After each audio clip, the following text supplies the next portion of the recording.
ఇంతమంది వక్తలు అత్యద్భుతంగా మాట్లాడిన తర్వాత నేను ఏమని మాట్లాడు ఎక్కడి నుంచి మొదలు పెట్టాను. ఆ మహాతల్లి మహానటి గురించి నాకు తెలిసింది చాలా తక్కువ. దాన్ని ఎట్లా నేను ఆవిష్కరించాలనే ఇందాక నుంచి మీమాంసలో ఉన్నాను. నిజంగా కూడా చాలా కష్టం. కానీ ఆవిడ గురించి మాటలు మాట్లాడే కంటే చేతల్లో ఇలా చూపించుకునే అదృష్టం నాకు లభించినందుకు దీనికి కారణమైనటువంటి ప్రతి ఒక్కరికి శిరస్సు వచ్చారు హృదయపూర్వక నమస్కరిస్తాను. బట్ ఆవిడతోటి నాకు అనుబంధం ఉంది అని చెప్పుకోవటం అన్నది నాకు చాలా సంతోషంగా గర్వంగా అనిపిస్తుంది. నేను పునాదిరాళ్ళు అనే సినిమా మొట్టమొదటగా చేస్తానని వాళ్ళకి చెప్పడం అన్నది అది కాకతాళీయం. ఎందుకంటే అప్పటికి నా ఫిల్మ్ ఇన్స్టిట్యూట్ కోర్స్ పూర్తి కాలేదు, చెయ్యకూడదు, అయినా సరే తప్పనిసరి పరిస్థితిలో వస్తాను అన్నారు. అది 1978 ఫిబ్రవరిలో మార్చి రాబోతుంది. అక్కడ ఎవరు ఉంటారంటే అప్పట్లో ఆర్టిస్టులు ఎవరో కూడా నాకు తెలియదు. నలుగురు కుర్రవాళ్ళు, నరసింహరాజు హీరోగా ఉంటాడు, నువ్వు అందులో 5లో ఒకటివి. అక్కడికి వెళ్ళిన తర్వాత నెమ్మదిగా ట్రైన్ ఎక్కి రాజమండ్రి వెళ్తుంటే షూటింగ్ సమయంలో నువ్వెవరితో యాక్ట్ చేస్తావో తెలుసా అన్నారు. తెలీదు. మహానటి సావిత్రి గారు ఉన్నారు, ఆవిడ కాంబినేషన్ నటిస్తున్నావు అనేసరికి ఒక్కసారి ఒళ్ళు జలధరించింది.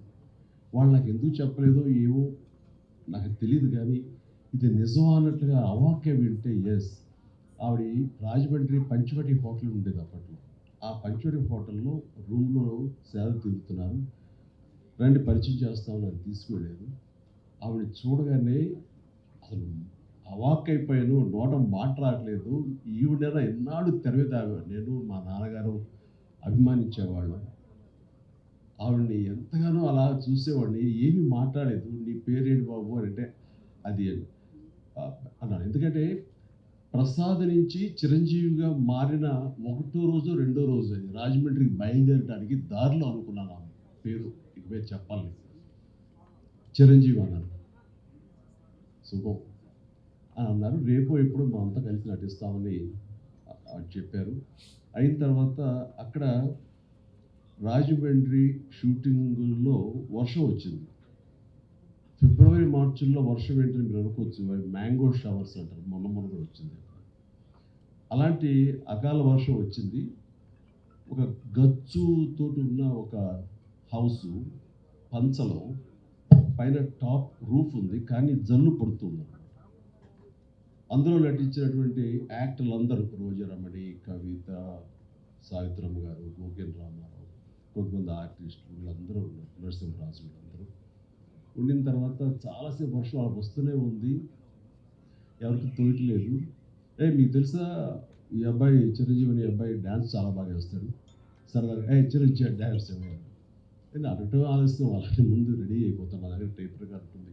అప్పట్లో బోని అమ్మనో లేకపోతే ఇలాంటి కొన్ని అబ్బా ఇలాంటి కొన్ని ఇవి ఉన్నాయి, ఇంగ్లీష్ నెంబర్స్. అది వేసుకుని నువ్వు డ్యాన్స్ చేస్తాను. నాకేంటంటే సావిత్రి గారు చూస్తున్నారు, ఇంకా పెద్ద ఉత్సాహం నాకు. అలా చేస్తుండగా ఆ జల్లుకి నా కాలు జారి గబుక్కుని కింద స్లిప్ పడిపోయాను. పడినవాడిని ఆగకుండా అక్కడ నాగపాము డ్యాన్స్ లాగా చేస్తూ ఏదో అలా చేసేసరికి వాళ్ళందరూ క్లాప్స్ కొట్టారు. ఆవిడ కూడా చాలా సంతోషించి నాకు చాలా బాగా నచ్చావయ్యా అంటూ దగ్గర తీసుకుని ఆవిడ నా భవిష్యత్తులో మంచి యాక్టర్ అవుతావు అని అన్న మాట అంతా ఇంత కాదు. అంతటి మహానటి నోటు వెంబట చాలా మంచి యాక్టర్ అవుతావు, ఎందుకంటే నీలో స్పోర్టినెస్ చూశాను, ఆ తర్వాత కింద పడ్డ తిరిగి డ్యాన్స్ వేయడం అనేది ఆ నేచరు చూశాను. ఇవన్నీ చూస్తుంటే కనుక నీకు మంచి భవిష్యత్తు ఉంటుంది అని ఆ మహాతల్లి చేత అనిపించుకోవడం అనేది నాకు అంతా ఇంత కాదు, 1000 ఏనుగుల బలంగా అనిపించింది. ఆ తర్వాత మళ్ళీ ఆవిడతోటి మరొక సినిమా చేసే అవకాశం కలిగింది. అది చాలా రోజుల తర్వాత, అంటే 1980లో, అది ప్రేమ తరంగాలు అని చెప్పేసి. అందులో నేను, కృష్ణరాజు గారు, సుజాత గారు, జయసుధ గారు మేమంతా ఉన్నాము. ఆవిడ నా తల్లి పాత్ర.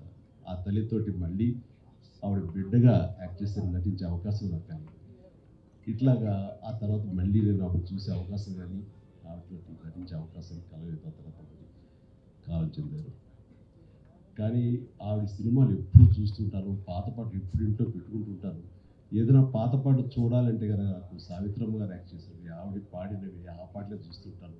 ఎంత సునిశ్చితమైనటువంటి ఎక్స్ప్రెషన్స్, ఎంత హావభావాలు, కేవలం కళ్ళతో మాత్రమే ఆవిడ చూపించేటువంటి గొప్ప నటి. ఇందాక గత వక్తలు అన్నట్లుగా ప్రపంచంలో మరి ఏ నటి లేరండి. ఆవిడే కళ్ళతో యాక్ట్ చేసేవాళ్ళు, కళ్ళతోనే ఆకట్టుకునేవాళ్ళు, కళ్ళతో హావభావాలు పలికించేవాళ్ళు గొప్ప నటీమణి. మా నాన్నగారికి చాలా ఇష్టమైన నటీమణి సావిత్రి గారు. సో బహుశా నాకు నాన్నగారి నుంచే వచ్చిందేమో. నాన్నగారు ఆవిడ పాటలు అవి ఏదో కనిపిస్తున్నా, ఎప్పుడు చూపిస్తున్నా, మేము సినిమాలకు వెళ్ళినా సరే దాని ఇంటికి వచ్చిన తర్వాత విడమరి చెప్పేవాడు నాన్నగారికి నటన పట్ల మక్కువ కొద్ది. సావిత్రి గారు ఎలా చేసేవాడు, అక్కడ చూడి అంత ఇదిగా ఉండేది. ఆ కళ్ళ నుంచి బయటికి నీరు రాదు, కానీ ఆ కళ్ళలో ఆ కరుణ రసం ఎంత బాగుందో చూడండి నాన్నగారు చెప్తుంటే. ఆ రకంగా నాన్నగారి నుంచి నాకు ఆవిడ మీద అభిమానం కానీ, వారి నటనలో అలా చూడటం కానీ, దాన్ని ఆకలింపు చేసుకోవడం కానీ, ఆ రకంగా ఆవిడ మీద అభిమానం పెరగడానికి బహుశా అదే కారణం. అందుకని నేను అంతమించి ఆ మహానటిని ఎనలైజ్ చేసి ఆ మహానటి గురించి నేను చెప్పేంత అర్హత నాకు నిజంగా లేదు. బట్ ఆవిడ అనుక్షణం ఆవిడ ఎప్పుడు మనసులో ఆరాధిస్తుంటాను. నాకు మంచి ఫోటోగ్రాఫ్ మన కిషోర్ ఇచ్చాడు, సంజయ్ కిషోర్. అది ఎప్పుడు ఆ బెడ్రూమ్లో నేను పెట్టుకుంటూ ఉంటాను, అంతగా ఇష్టపడతాను.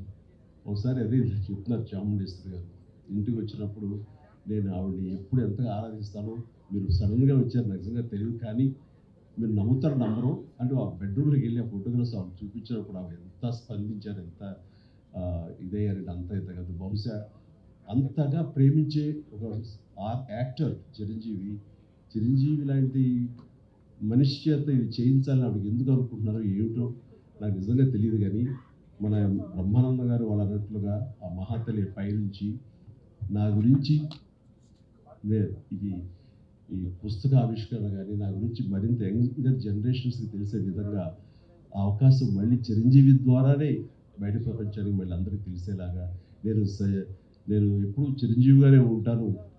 ఆయన మాటలు చాలా బాగా చెప్పారు. నేను చనిపోలేదు, నేను బ్రతికే ఉన్నాను అన్నది చెప్పుకునే ఇది నా ద్వారా లభించినందుకు, నేను దానికి ఒక వారధిగా ఉన్నందుకు నేను చాలా నా జన్మ సార్థకమైందని భావిస్తున్నాను. అలాంటి అవకాశం నాకు ఇచ్చినటువంటి విజయ చాముండేశ్వరి గారికి, గోవిందరావు గారికి నా హృదయపూర్వక ధన్యవాదాలు తెలియజేస్తున్నాను. వారి ఇంటికి వచ్చినప్పుడు చాలా చిన్నగా చేసేద్దామండి, ఎందుకంటే అమ్మకి ప్రకృతి చాలా ఇష్టం. మీ ఇంట్లో ఎటు చూసి సరే పూల మొక్కలతో చాలా అందంగా ఉంది, ఇలాంటి చోట చేస్తే బాగుంటుంది, మీలాంటి మనసున్న మనుషులు చేస్తే సరిపోతుంది అన్నప్పుడు అంతటి గొప్ప నటీమణిని, అంతటి వ్యక్తిని ఒక చిన్న చోట చిన్నగా చేయడానికి నాకు నమస్కరించలేదు. అందరికీ కొంచెం టైం తీసుకున్నా సరే ఇంతమందికి ఆవిడ గురించి చెప్పేలాగా అలాంటి ఆయా వక్తల్ని ఇన్వైట్ చేసి వారి ద్వారా ఆవిడ గొప్ప ఔన్నత్యాన్ని తెలిసేలాగా నా వంతు ప్రయత్నం చేశాను. అందుకని ఇందులో నేను ఆవిడ గురించి ఏమని చెప్పగలను నేను చెప్పలేను. బట్ ఆవిడ గురించి ప్రేమ నాకు తల్లి లాంటి ఆవిడ మీద నా ప్రేమ మనసులోనే పదిలుగా దాచుకుంటూ, ఆ మహాతల్లి నాకు తన కూతురైన చాముండేశ్వరి, మా సోదరైన చాముండేశ్వరి ద్వారా నాకు ఈ అవకాశం ఇచ్చిందని భావిస్తూ, ఇది నా జీవితానికి దక్కినటువంటి గొప్ప అమూల్యమైన అవకాశంగా నేను భావిస్తున్నాను. అందుకనే ఒక్కోసారి మాటలు కొరవడిపోతాయి. ఈసారి నిజంగానే నేను మాట్లాడేటప్పుడు మాటలు వెతుక్కుంటున్నాను. దానికి కారణం లోపల తన్నుకొస్తున్నటువంటి ఉద్వేగం.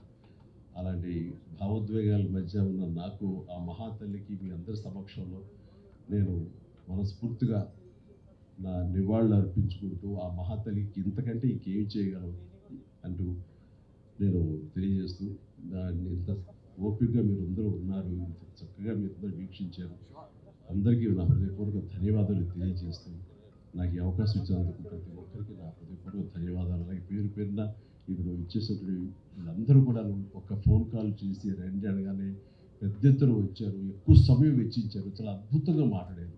వీరందరికీ నా హృదయపూర్వక ధన్యవాదాలు తెలియజేసుకుంటున్నాను.